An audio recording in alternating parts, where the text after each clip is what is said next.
the idols. Yes, but you're saying that these people watch the game because they are interested in the players and the game, and they are, if you like, sublimated with cigarette advertising, yes? Sure. That is the point you're implying.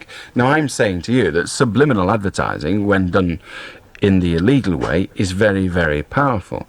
But I don't accept that it puts into their mind the concept of smoking. I think if they smoke, it may well put a brand concept in their mind, but I don't think it will put into their mind the concept of smoking when they know that their particular idol, as is the case in many snooker players, do not smoke. No, well, yeah, that's your point of view, but I still think... Now, can you defeat that point of view? Well, you know, when you have the ability to just cut somebody off because they have they have an opposing point of view. Well, can you try now to defeat that point of view? I'm attempting, if you'd let me speak. Well, you started talking about cutting off, and it's a bit pointless, that. So let's hear you then defeat that point of view. Because I actually want my point of view, or the one I've just put, defeating, because I too disapprove of endorsement of that kind. But let's hear if you can defeat that Well, if you give me a chance, I'll do my best. Here is your chance. Thank you. Well, as I said before, and as I keep stating, when these children, or these teenagers, whoever they are that like watching snooker, they see these people playing snooker, in their mind, I think an image forms of snooker and the cigarettes. Now, I do not know why, I do not know how these cigarette companies are still allowed to keep forming this image of smoking being associated with snooker, and therefore, you know... Well, the simple answer is they're allowed by law. So that's the simple answer to that. You want them not to be allowed by law. Well, what I asked you to convince me of was that the I'm statement aware you of just what made... you asked me to convince me What I of. asked you to convince me of is the statement that you just made, that it does that in a person's mind. Can you give me some evidence of it? Well, you know, I'm not a psychologist. I don't know how these images are formed. Well, can you give me some evidence of your point of view? I don't want you to tell me how the mind works. I want you to prove to me, or attempt to show to me at least, that what you're saying is true. You know, go into any high school, you know, a secondary school, and you'll see the evidence of these children, these kids, who are smoking at the age of 13, 14, 12, you know. As indeed was the case 20 years ago before we had cigarette advertising on television, so nothing has changed. But now we have these adverse publicity for smoking. You know, we have the Surgeon General's mark on the side of the packet, and this says, you know, don't smoke. So why are these kids still smoking? Because of what they see on TV. Because before, 20 years ago, as you say, these kids didn't know. They just saw smoking as a, you know, a nice pastime. You know, they thought it helped their health. They didn't realize the dangers. Now we fully understand the dangers, lung cancer, you know, all the other things. But, you know, people still smoke. Why? This is because, in my view, this is encouraged by snooker and whatever else advertises cigarettes. I think you did quite well. Thanks for your call. Thank you. Bye-bye. It's a lot easier when I'm on your side. How do Caroline? Hello, I'd like to talk about the supernatural. Go on. A few years ago, I'm 16 now, a few years ago I went to the doctors because I was wandering around the house and things were sort of flying at me. And they said it'd go by puberty, but it hasn't. So now I'm telling people's cards, things like that. What do you think? I think if you can make a fast buck telling people's cards, you get on with it, love. Didn't think of that. Right, and you know that... Make a few bob out of it. You've got to make a living out of it. I mean, it's a lot of hokey-pokey, but if you can make a few bob, then get on with it. Yeah, well, it's frightening me. Well, don't let it frighten me. It doesn't matter, does it? I know, my friends are frightening me as well. Well, don't worry about your friends. What you need to do is start charging for it. Right, and the American person that was on last time said that everybody was smoking when they were 13 in school, and that's a lie. Well, I didn't think she did say everybody was, or if she did, what she meant was a large proportion are. And they are, unfortunately. Right, and I've read your cards. And? It's a bit difficult for you to read my cards without me actually selecting them, isn't it? Well, you were talking in the background. Sorry? You were talking in the background. And that'll do, will it? Yeah. Go on, then. And it says that something's gonna either grow in your... something to do with your head. So something to... Have you ever had something sort of fly at your head and nobody's admitted to it? Something fly at my head? Yeah. I once had a football boot fly at my head, And the other week, whilst playing cricket against a team that included Freddie Truman, I accidentally had a cricket ball flying at my head. He bowled a ball at me that turned out as a bouncer, but it wasn't his fault. There was an indentation in the wicket. And that's it, I'm afraid. Right. That I can remember. I know it said something else on your head, like there's going to be something sort of growing. Something growing? Yeah. Like a dick. Like a... Dick. Oh, I see. Well, that'd be useful, won't it? Yeah. You'd be able to watch yourself and shave yourself in the mirror. Well, I don't think I want to shave, Willie. How do... Brian. Hello, Alan. Yeah. I was wondering if you can help me with a crossword I'm doing at the moment. The clue I've got on it is a postman's round. Well, some of them aren't round. How do Edna? Hello, Alan. Yes? On the subject of Jehovah's Witnesses, Yes. I'm of the same opinion of you, that people should not come to your door and you be bothered by them. We had a spell that every Sunday some of them came, and they always came at lunchtime. You could go to the door, say, I've just put my dinner out, but they've commenced to read you something from the Bible or whatever book they got with you. And I just say to them, well, it is not my religion, I'm not interested, and why shouldn't you go to your own religion and not be pestered by them? What is your opinion? Well, And does they it come work? to the door. Does it work, is the question. Well, there seem to be different ones, but we had about 4 Sundays. Yes, but does it work when you make statements like that? Does it work? Do they say, oh, well, we're sorry to bother you, madam, and go away? No. They start ranting, they start minding No, it. I've never had one say they're sorry, or even say you're sorry that you're just having your lunch. But we got so annoyed because it always, if we had it at 12, we had it at 12:30, we had it at 1. We always seem to get some just for about 4 or 5 weeks. Then we never saw anybody till a few weeks ago. I had some at the front. And I just said, I'm sorry, I'm not interested in your religion. I have my own, and if people would want to join you, they'd come to you. I've always worked on the basis, I found it works. I know it's silly, but I found it works. When someone comes to my door and I open the door, knock, open the door, and they start prattling, and it very quickly becomes obvious that I don't want what they're selling. Rather than get involved, I found that simply saying get stuffed and shutting the door works wonders. Well, Honestly, it does. It saves all that mauling about with, well, I don't really, just say get stuffed and shut the door. And you know it works. Well, you know, if you're not interested, I don't think why they should pest you. But we're living in the country, the laughable part. You see, if this God of theirs was as good as they reckon, why don't you just get on the knees in their poky little dives, the Kingdom Hall or whatever they want to call it, and all have a damn good pray and say, Hallelujah, it's altar bell phone and we'll all be all right. And I'd walk down there tomorrow. I wonder if he's got any power at all, but he hasn't. He's too busy letting babies die. Yes, well, I've not seen what a terrible lot they do. I haven't heard of a lot, or I haven't even seen any.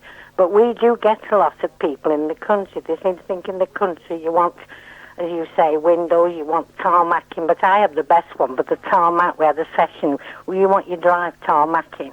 And you say, well, I'm only a pensioner, I've not no money. Are you doing it for nothing? I found out that's the quickest way to get rid of them. They don't stop. Shift out then. All right, look, sounds like a belter. I'll try That's it. a right belter, that one. I'll have to get a grey wig. I say I am a pensioner, and of course they can tell. I mean, I don't look 21 or anything like that. So where they go? They will have no money because somebody did some down here. They took the lady to the bank to draw her money out, and believe me, they did draw some out. That's no fettle, is it? No, it was all wrong, that. I don't know. I think, she should have... Well, I work on the basis if someone's selling something at the door, it's because it's crap. Because if anyone wanted it, if it were any good, someone would want it. They wouldn't have to go hulking round. I cannot imagine anyone wanting to pound on doors all day, trying to flog their wares. If they were any good at all, they'd open a shop and wait for you to go to them. But it's obviously something that no one wants. No, well, I think if you want things, you can go out and buy them, and you can take the choice. Absolutely. That is my opinion. We agree, Edna. You should worry about that. You can't be too well off if you're agreeing with me. That's the best one for the tarmac. All right, Tell love. them you've no money, you can't afford it, and they're not long stopping. They go through the gate like lightning. I shall try it. Cheers. Anyway, thanks. Ta-ra now. Good night. Bye-bye. How do Stuart? Hello? Yep. I bought some videos from a shop. Well, I hired them, you know. Well, which did you do? You hired them or did you buy them? Well, I hired them. You hired them. Yeah. Very good. And when I got home, I put them in the machine, and they didn't work. Right? So I took them back to the shop. I said they don't work. And they said, well, we'll try them, you know, when we've got time, and next time you come in, we'll give you a free one, you know. So when I went back in, they said that these videos worked, but they never, because they were snapped. I knew that, you know, I seen the tape snapped. So they wouldn't give me a free So when video. they said to you, we'll try them, why didn't you say, well, you try them all you like, the snap, look, you can see it here. Yeah. Well, I did. I showed them this, you know, the tape was snapped. And they said, we'll try it. Yeah, we said, well, you And know. you let them? Are you a half-wit? No. So when they said to you, we'll try them when you've gone, and there you are with two ends at tape, did you say, oh, well, it might work in your machine? You're Well, a right, prat, you there's- deserve all you get. I'm sorry, you're an intellectual pygmy. You deserve all you get. You should have said it snap, you garmless fool. It's not going to work, is it? How do you, Mike? Hello, Alan. I'd like to talk about the lack of talent on local radio, especially on Merseyside, if I may. Please yourself. Thanks. Before I start, would I be right in saying that you used to do a legal advice spot on Radio City a few years back? I think it would be better described as a quasi-legal advice spot, but go on. Well, overall, I don't listen to local radio very often, except yourself, of course. But on Merseyside, the disc jockeys or presenters, whatever you want to call them, are, in your words, intellectual pygmies. Well, I would argue with you on the basis of 3 certain presenters that I know to be excellent at what they do, and they all do different jobs. One of them is Roger Phillips, who presents a phone-in, not this type of phone-in, but a phone-in on Radio Merseyside that is, in its way, very good. I wouldn't listen to it, it's not my kind of programme, but them phone-ins aren't. But it's a good phone-in of its type. You've got Billy Butler, who's a prattling imbecilic scouser, but he's very good at what he does. And Dave Lincoln on Radio City, who's one of the best local radio presenters in Britain, and would hold his own against any of the national people. He's brilliant.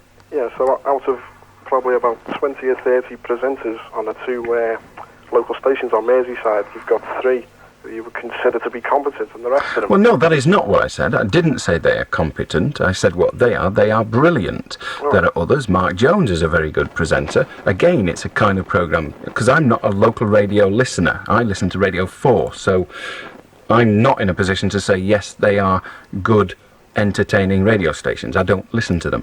What I do know is that Mark Jones is very good at what he does. Mark Jones is nothing more, nothing less than a disc jockey. He's a damn good disc jockey.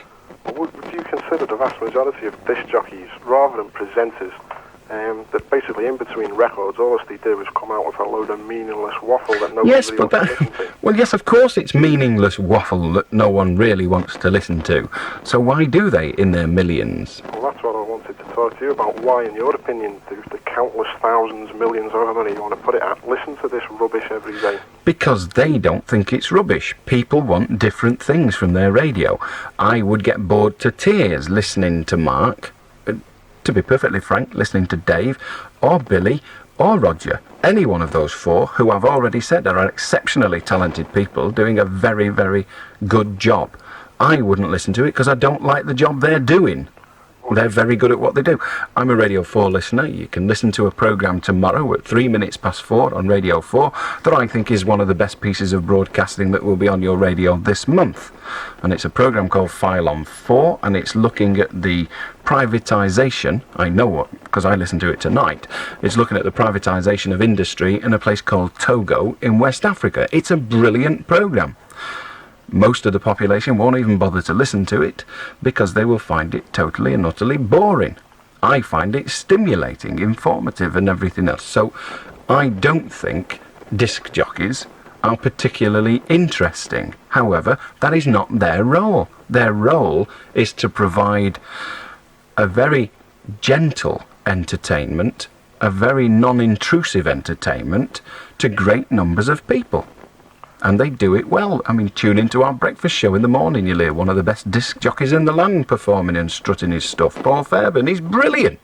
Brilliant. So basically you're saying that the people on these radio stations who employ these disc jockeys who, although you say are basically go out with a load of meaningless waffle, but are brilliant, are expecting their listeners to be expecting their listeners to have this sort of waffle appeal to No, them. to be perfectly honest, they don't expect anything.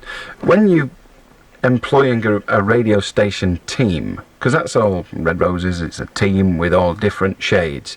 Now I stand out as being different to the rest of the team because I do a particular style of programme that does stand out. It's not the normal, I nearly said run-of-the-mill, and I don't mean that, but it's not the normal programme. It's somewhat abnormal. Most of the programmes on the radio are about music with links, strip shows we call them. Now we have a team here of very good strip show presenters. I do a late night phone and we can take that out the pile for the moment, but when the radio station is deciding who to employ, they look at what the audience in numbers, in large numbers, manifest as their desire. They want breakfast shows that are fast, zippy, happy. I mean, Paul Fairbairn was driving here sometimes thinking, piggy, now look at the weather. I'm driving here, it's 3 o'clock in the bloody morning. I've got to drive into that place and talk on the radio. And he must think it's crap. As soon as he gets in here, he's a robot. He walks in here, he's an automaton. He's a happy-go-lucky smoothie, knocking it out. That's what they want to hear. We know that's what they want to hear, because in Lancashire, at that time of the morning, between 6 and 9, more people are listening to what Paul Fairbairn is doing than are listening to any other radio station available in this area, including radios 1, 2, 3, and my love, Radio 4. They're listening to Paul Fairbairn. Okay, they also listen to Mike Smith. They also listen to Brian Redhead. They also listen to whoever it is on the other station, Stuart Whaley on Radio Lancashire, and whoever it is on Radio 2, because I haven't even got a clue. Oh, I have, it's Jameson. So they're listening. Those are the 5 radio stations, and more people are listening to the other 5 than are listening to Paul. But of them, the one that is in the front is Paul, by a head. In other words, he's saying that your local radio listeners are your Sun readers and your Radio 4 listeners are your Guardian readers, or... I'm not sure that they're Guardian. I would admit that commercial radio certainly is, in a weak analogy, in a weak comparison with newspapers, we are rather more the Star, the Sun and the other tabloids, perhaps the Mail, than we are the big newspapers like the Independent and the Times. And yes, I suppose it's the case that Radio 4 is the Guardian, the Independent end of the scale. Yeah, that's fairly obvious. But the Guardian and the Independent are both losing money. And the Star and the Mirror are doing quite well, as indeed is Red Rose Radio. We've got to say to our advertisers, look, there are this many people listening. Now, if we say there are 7 people listening, but one's the Queen Mother, and the other's the Prime Minister, and the other 4 are all professors at a university, the advertisers will say, so what? But if we say there's 250,000 listening, they'll say, great, we'll have it. Because they want to sell washing powder. That's what it's about. What it boils down to, then. That is what it is. We want the largest section of the community listening to us, and the largest section is the community that can't really be bothered with reading The Guardian. That's why not many people buy it. Can't be bothered with Independent. Of course it's a wonderful paper, but it depends what you want from a newspaper. You won't get a lot of tits in The Guardian. So you're appealing to the intellectual pygmies of this world? No, we're not appealing to the intellectual pygmies, because we also provide some very serious programmes. We've got the news every hour on the hour, and that's a quite important, indeed an extremely important part of the output, along with the other local radio stations. People don't just listen to us for music. They also want a, should we say, a soupçons of international affairs and a couple of minutes every hour of local affairs. In the morning, they want to know where the traffic jams are. You can listen to Radio 4 all day and you won't find out. They never mention us. We don't exist up here. Doesn't matter. Do you listen to Red Rose Radio, Alan? No, very rarely. I wouldn't listen to this programme. Why is But that? then, because I think it's crap. I do. It's not the kind of programme I want to listen to. Give me a documentary on Bolivia anytime. Okay. All right. Alan. Cheers. And that's assuming, of course, I'll be working tomorrow. Got me doubts now. But everybody knows here I don't listen to Red Rose Radio, and it isn't because I don't like it. It's because it's very good at what it does. But what I like listening to is Radio 4. I don't recommend it to anybody. If you want to listen, fine. How does Sean? Sean's gone. He got bored with all that, and who can blame him? How does Steve? Hello? Yep. This is Steve here. I'd like to talk about what that Phil said before about the gate. No, when he said about the gate getting pinched. Go on, you've got about 5 seconds. Well, I seen the gate getting pinched, right, and I didn't want to say nothing in case... They took the fence. Ta-ra. Nice try, Steve. We've heard it about 11 times. It's news time.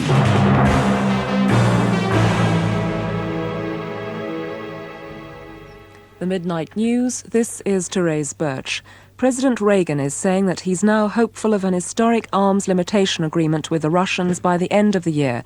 His negotiators have been meeting the Soviets in Geneva, and he says he'd like to have a summit soon with Mikhail Gorbachev to discuss a treaty banning all medium and short-range missiles.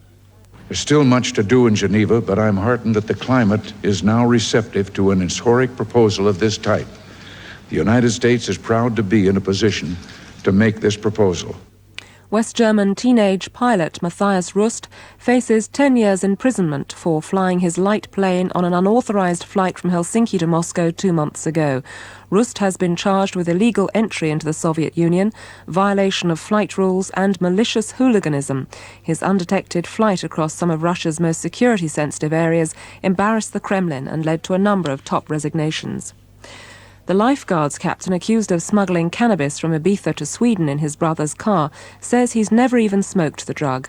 Captain Simon Hayward has been giving evidence on the first day of his trial in Stockholm. Lindsay Taylor reports. In a confident, well-spoken voice, Captain Hayward told the court he'd been out one evening on his own in Ibiza when he'd met some of his brother's friends.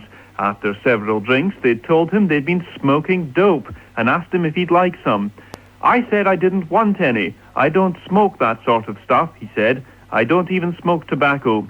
Captain Hayward says that was the only time on Ibiza he'd ever seen cannabis, and he added, I didn't ever really see it. It was referred to. Lindsay Taylor, IRN, Sweden. Italy has a new government, the 47th since the end of World War II, and it'll be led by the country's youngest Prime Minister ever, Giovanni Goria, who turns 44 on Thursday. The announcement of the new government ends 5 months of political crisis in the country. A senior law lord has likened the government's attempts to suppress Peter Wright's spycatcher allegations to the kind of censorship imposed by the Soviet government. Lord Brandon said nothing made the courts more of an ass than making orders which did not serve any useful purpose. Tim Crook reports. Lord Brandon likened the Spycatcher book to those smuggled into the Soviet Union. He said it is not a very happy picture at all. He told the Attorney General's lawyer, you want to oppose the kind of censorship the Soviet government imposes. Lord Bridge said that is a pretty startling fetter on the freedom of the press. Lord Templeman said senior officers of the security services were so obsessed by secrecy they would not come to court to say what damage the Wright book would cause. The hearing continues tomorrow. Tim Crook, IRN, the House of Lords. TV tough guy, actor Edward Woodward, is undergoing tests in a Midlands hospital following a suspected heart attack. The 57-year-old star of Callan and The Equalizer was taken to Warwick Hospital after complaining of chest pains at his home near Banbury. He's said to be comfortable. Independent Radio News. J-Max clothes shop for family wear.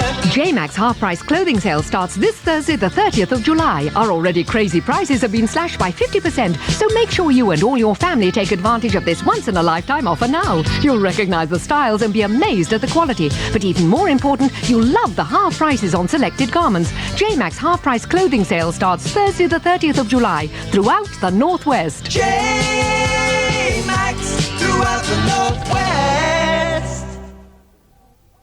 Hi, this is Mike Walsh from Blackpool Football Club, reminding you that our centenary fun run is on Sunday, August the 2nd, starting at 12 noon. The run will be over 10 kilometres, that's 6.2 miles, and will be part of our centenary celebrations in our promotion drive to Division 2. All finishers will receive a commemorative medal supplied by the Burley Arms Country Pub at Warton and the Brewers Greenall Whitley. If you'd like to compete, simply collect an entry form from Blackpool Football Club, Red Rose Reception, or telephone Simon Morris at Blackpool FC on Blackpool 404331. Ring him if you dare. Allan Beswick, the late night show. And the telephone number, if you do wish to join us at 4.5 minutes past midnight or thereon, is Preston 56 1000. Welcome to Wednesday.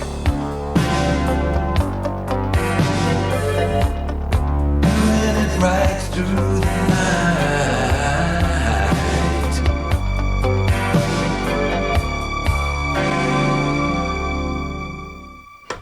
How do, John? How do, Jeff? Hello. I'd like to see the abolition of standing charges for things such as gas and electricity, and for the deficit to be made up by increasing the the cost per unit for energy. Because I think at present, the way the system works, people who are considerate and sensible about using energy are footing the bill, at least in part, for people who are less considerate at using energy, if you see what I mean. Yes, I accept that argument, and I accept the logic of that argument, but there is an equally powerful logic that says everybody has to have a certain amount of equipment in their home in order for them to avail themselves of that service, that facility, and someone has got to pay the capital cost and of maintenance of that facility. So surely that is a standing charge. It costs no more to maintain the pipe going to the house of someone that uses the gas a lot than it does for someone that uses it a little. Yeah, but if you take a very simplified case, say the whole nation consists of two households, and one household uses, in a certain period, no gas, and another household uses enough gas which, say, accounts for £10 sterling. The standing charge, we'll also say, is £10 for both houses. So in that period, the gas board are getting £30. Now, if we abolish standing charges and increase the rate, the cost per unit by 3, they'd still get £30, but that would be footed totally by the person who used the gas and not by the household that used no gas in that period. Yes, but the household that didn't use the gas in that period has also got the cost of the installation to give him the option of choice, to give him the chance to use the gas. And of course, in the ideal world, he would pay for that in advance, but he doesn't. So he still has the equipment in situ, and if we're to say that he chooses never to use that equipment, then the man in the house that actually does use gas is paying for the equipment at both. So the mathematics work in the reverse, as they do just as well in the supply. But surely it is right and proper that those who have a facility should purchase that facility. What they do with it then is surely their own business. No, because I'd say that it's in the interest of the gas board for you to have, say, a gas fire in your house, because if you should require heat, you'll use their product. And the alternative would be for you to get an electric fire. Yes, it is in the interest of the gas board, and so maybe they should stand the cost of it on the face of it, but they have no money. The only money they have is the consumer's money. And it isn't, or is it, in the interest of the consumer who chooses to use the facility to provide that facility to others who choose not to? In other words, in this world of just two people, why should Joe Bloggs at house number 1 provide a facility at house number 2 at his own cost? Well, I wouldn't say they were. I'd say that the gas board is saying, right, we have a certain amount of capital which we've made over the years. But they've only ever made it out of the sale of gas. Exactly. But they could then say that in order to make more money, we'll provide future customers. Well, yes, but they are then, in order to make more money, as you rightly say, investing the money that comes from those who have bought gas. Now, I'm not for 1 minute suggesting that there's anything wrong with that. That is how business operates. But I'm sure the individual who's paying for his gas would say, rather than have me pay this little bit extra so that you can invest it to make more money out of somebody else, why not let me pay less and let the guy that wants the facility damn well buy it? Because the person who's using the gas in the first place got their gas fire under my system for free anyway. Yes, he did. But if you're saying we should never progress to a more equitable situation, then I say to you, yes, we should. Yeah. We should always progress towards equity. And just because we were getting it wrong before is no reason to continue the error. That's what I mean. We're getting it wrong now. I'm saying. But that is the argument, are we? I'm saying we are, because people who are sensible. I mean, if you take electricity, there are people who leave lights on all over their houses, and they're wasting electricity, really. Or there are people who don't lag their hot water tanks properly or insulate their houses.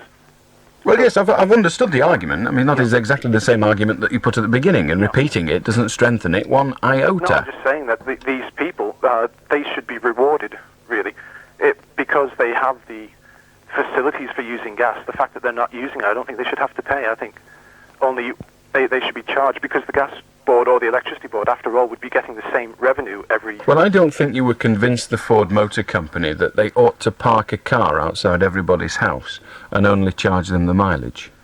No, but they only charge them for the petrol. But they don't only charge them for the petrol, No, I they mean, charge them for the car. Yeah, well, you buy the car. You're not buying the equipment you have in your house for... No, you're not buying it, you're just buying the privilege of its existence. Yeah. Well, with a car, I think you actually we're forced into a situation where we have to say, well, I certainly have to say, yes, your arguments have merit. I don't think there is a right answer. Both are correct, depending on where you stand. Both are wrong, depending on where you stand. It is a matter of principle. I don't think one principle is greater than the other, do you? I just think for the nation as a whole, my principle would be better, because it would encourage people more than the present system to be more conservative with their energy usage. My simple answer to that is one of history and mathematics, and that is that energy conservation these days is a lot more, should we say, I don't know the word now, but it's certainly a lot more forward in people's minds. People are more conscious of the energy they use. People are more economical with the use of energy than they were years ago, and years ago we had the system that you're wanting to return to. But I think the trend is going away from that, because if you look at countries like the United States, which arguably is 20 years in advance of us, technically, they have, every household has an electric garbage disposal, every house has an electric toothbrush. It's just useless gadgetry, really, which isn't really necessary for our survival. And I think we'll go the same way, because people are going to say, why should I conserve energy when I'm going to pay the standing charge anyway? A smaller percentage of my bill will be consisting of the units of energy I use. I follow the logic, but for the time being, the statistics don't bear it out. But maybe they will later. Which statistics do you mean? Because I mean the statistics of energy conservation, the utilisation of energy. Although we are still burning more energy than we used to, people are now much more aware of energy consciousness. I endorse a double glazing company, and one of the things that helped the selling of double glazing was the removal of drafts from homes and the heat insulation. Loft insulation is a lot more evident than it ever was. People are taking great steps, considerable steps, to conserve energy. So I think the argument is that energy conservation is on the increase. Well, if you compare it with 20 years ago, yes, but I think that's only because things like double glazing, if you take, I don't think that's really a representative thing, because that increases the value of a house. Well, I didn't take double glazing. It doesn't increase the value of the house a great deal in some cases. Well, however, we didn't take just double glazing. We took loft insulation, which is very definitely a very sensible energy conservation move, and people are using it. People who can afford it are insuring their houses properly. Yeah, but I think insulating their houses properly. When you say the insulating, the increase in that, I think, has been due to government grants to increase people's awareness of that. But I still think that overall, if you did change the payment system on different energy forms, it would lead us in the right direction even further. Okay, well, obviously not going to change your mind. Thanks very much, Jeff. Cheers, mate. Bye-bye now. Good night. Mr. Smith, Nissan Man, you only have till the end of this month to sell 300 cars in the Car Challenge. And here's how. With 0% finance on Bluebirds and Sunnies, a demonstrated clearance, prize draws every day, and my Ace card, massive savings on all new and used cars. There, that should do it. The Car Challenge is now on at Mr. Smith, the Nissan Man, Moore Lane, Bolton.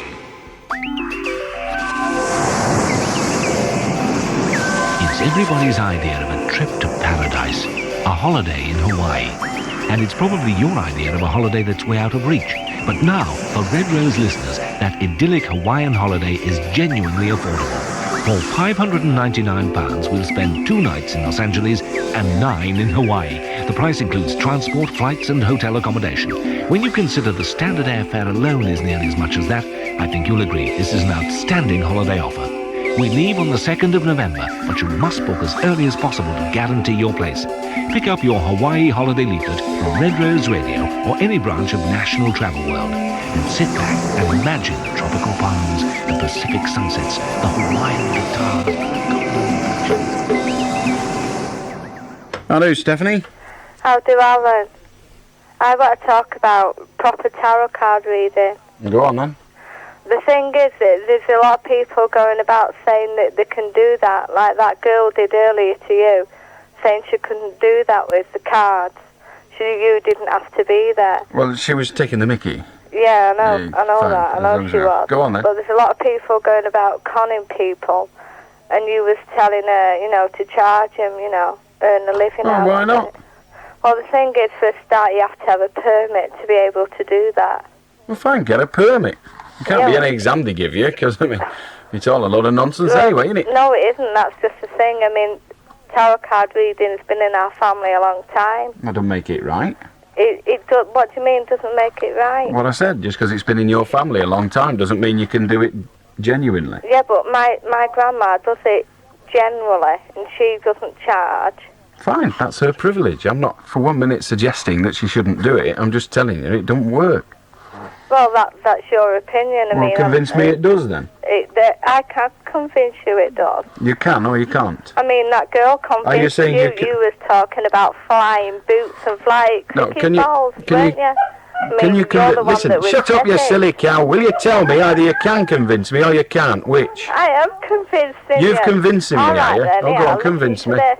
Go on, convince My me. gran was reading my sister's husband's tarot cards, and she told him from the cards that he chose that he could have a crash, and there was a car, a red car, and a green car, a set of traffic lights. And he picked up the next, which was a 5, which meant either 5 hours, 5 days. 5 days later, he drove up to some traffic lights, and there was a red and a green car smashed up at the traffic lights just by his house. And he just missed it. He was there while the ambulance was there. And what did your grandmother tell him? She told him that he could be involved if he could wasn't be. careful. Oh, I see. That there was a danger I to see. the red And am I green meant to car. believe all this? Well, you don't have to believe it. But if I don't, believe, if I don't believe you, you've not convinced me. And well, you you go and have them read and by someone who is genuine. But there are no genuine ones. Well, yes, there is. Well, That's no, what there I'm aren't. telling you, she's a psychic. She happens to be a medium. Do you know A what that medium is? what? A medium do you know, what? Do you know what a medium is? I know what they claim to be. She can be in touch. She also has a crystal ball. Well, She can be we all in have our touch. deformities. What I'm saying to you She's done is, it as for far you, as I'm you see. concerned, it's a load of bunkum, a Well, load of that- hokey pokey. Well, She from should our be on a family, fat from caravan being in a the little fair. girl, she could read and see the future and the past. Fine. We Right, do- where is she? Is she there now? No, she isn't here now. I see. Oh. I mean, I can't say, Can you get in touch with her right now? Yeah, I can. You can. Well, Yeah. phone her up and get her to tell me the name of the caller that will be on at exactly quarter I'm past not 1. saying that. I'm telling you. Oh, so she can't see the saying future. She She can only see 5 days in advance. Okay, tell me the name of the first caller on the programme. Come on, not telling tell me you that. I'm not In other saying words, it's that. a load of crap. How do Andrew? Hello, Alan. Yes. I'd like to argue that UFOs do exist, and there's a bit Well, it depends on what you mean by UFO. Obviously, they exist. flying object. Well, obviously they... extraterrestrial. Listen, hold it a minute. Let us establish what they are. If you mean we see something in the sky, we don't know what it is, obviously there are things in the sky that we do not know, and by definition they are unidentified. They're flying and they are presumably objects, therefore they are unidentified flying objects. Yes, unidentified flying objects exist. Indeed, if I throw my pen over there, and I don't tell you it's a pen, but I do tell you it's flying and it's there, it is an unidentified flying object. So they do exist, but will you tell me what you really mean? Extraterrestrial beings in spaceships visiting Earth. And there's evidence in a new book to substantiate it. And the author, who's American, obtained a top-secret 1952... Well, that's knackered it, if he's an American, isn't it? They're all thick as pig muck, but go on. It's been substantiated by the Admiral of the Fleet and ex-Chief Defence Staff. And what does this Lord loony say? Pardon? What does this loony say? He says that he obtained early this year a top-secret 1952 American government document confirming that a UFO crashed in New Mexico in 1947 and that the Americans retrieved the saucer itself and the corpses of four small human-like beings. And he also says that each American president is briefed about a secret intelligence group, a Majestic 12, that investigates reports of UFO sightings, landings, and then covers them up to prevent public panic. And he also says that the openness between Reagan and Gorbachev is that they're covering up worldwide sightings of UFOs. And if they come over in a big way, the human race, if it wishes to survive, will have to band together to, fight the UFOs off. Not if they're hostile. Well, all I can say is it'll sell a lot of copies and fool a lot of people. Oh. How do, Simon? How do? I'd like to know my rights, please. I was fired from a job last week from a shoe shop because I rang the till up wrong. It was only a couple of pounds short, but I was given the sack because the books didn't bounce, and I thought it was something like unfair dismissal. I mean, I just don't want to know what... How long have you worked at the shop? Oh, well, I worked about a year and a half. Not much you can do, because if it is an unfair dismissal, you can't even go to a tribunal, because you've not worked there long enough. You've got to do 104 weeks, which is 2 years. How do, Mark? Hello, Alan. Yeah. Right, last night a couple of friends were staying at my house, and one of them laid on this bed and they snapped it totally and all the wooden supports broke, and it wrecked all the bedding. And it was a dead strong bed, and it only broke because he was really fat. Should I make him pay? You can try. How do, Mary? Hello, Alan. I'd like to talk about donations to charity. You know how you're always getting, well, I presume you are, I do, always getting sort of literature through the doorway inviting you. What does irritate me is one of the charities, and I can't just remember which one at the moment, says, has a pro forma written out and says, tick the appropriate, I would like to make a donation to, please tick the appropriate box. And I think they start at £20, £10, £5. I don't think charities should dictate the amount you give to them, do you? I think they The answer to that is no, but they're not dictating, they're inviting. Yes, but well, perhaps I haven't phrased that badly. I think they should invite you to subscribe the amount you choose to, rather than... Well, the problem is that, yes, that is very laudable, and yes, that's all absolutely top hole and correct. Yeah. But the charities aren't getting enough money to do their work, and they've got to try some way to get some more. And people... No, but remember, people used to put a penny in to buy a flag, and it provided quite a lot of facilities. But unfortunately, buying a flag for a penny now will get us nowhere. We've got to do a lot more than that. But I take the point of view that I think the minimum donation in these little boxes, I can't remember because I sling them as a rule if it's not a charity or sport. I think the minimum may be £2, I'm not sure. Well, I think that perhaps 10 people subscribing £2 would provide £20. Well, perhaps if they gave people a free choice, they might think, well, I don't mind giving a couple of pounds to that. Sorry, I said a couple of pounds. Their experience is, Mary, that people don't actually give unless they're reminded, and they don't know what to give unless it's suggested to them. I know when I'm asked to give money to charity, I always wonder, well, what do you give? How much do you give? I'll be honest with you, I very rarely give money to charity these days. I give time. I don't give money. Yes, well, of course, your time is actually... Well, no, let's not get into that. I just don't give money to collections and things like that very often. So it's difficult to know how much to give. So if they give you some indication of the kind of resources they require from the majority of people, majority of their subscribers, I don't see anything wrong with that. No, it's and the other method of just leaving an envelope has never worked properly. No, it's just a point of view I hold, and I just wondered, what yours was. Well, mine is that if it works, get on with it. Well, it doesn't actually. I sling them. Doesn't work with you. 'Cause I'm only Doesn't one. work with you. I'm only one person. That's aren't I? right. Yes. But the I charity. just sling them. But the charity won't keep doing it if it doesn't work.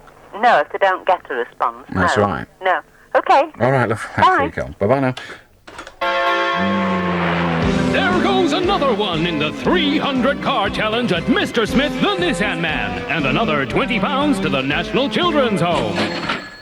Tetley Bitter, in association with Red Rose Radio, are presenting Search for a Star 87 at Southport's Floral Hall. Heats are taking place on Tuesday evenings from now until August the 18th. So if you want to witness the stars of the future, buy your tickets now for the North's biggest talent contest. Tickets are available at just £1.65 from the Southport Floral Hall box office, or you can phone Southport 40404 for more information. Make sure you catch Search for a Star 87. The hunt is on now.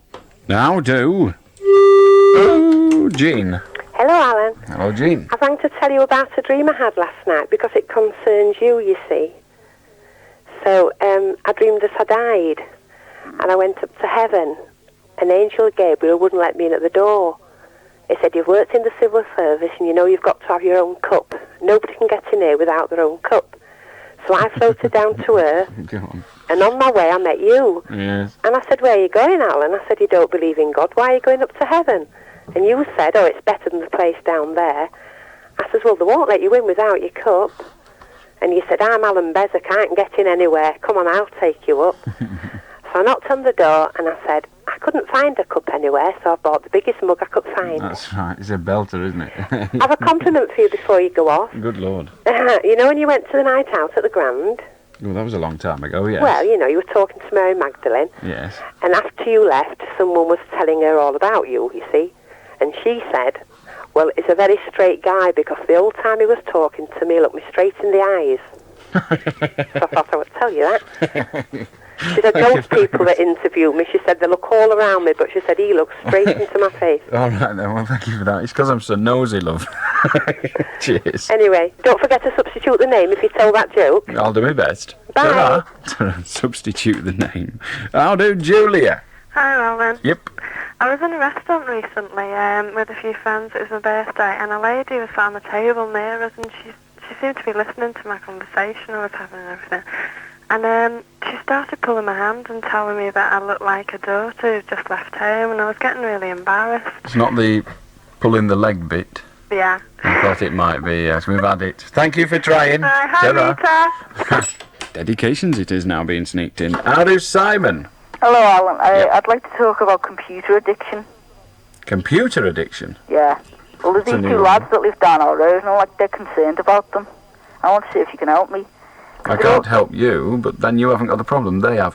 How do Gary? Hello?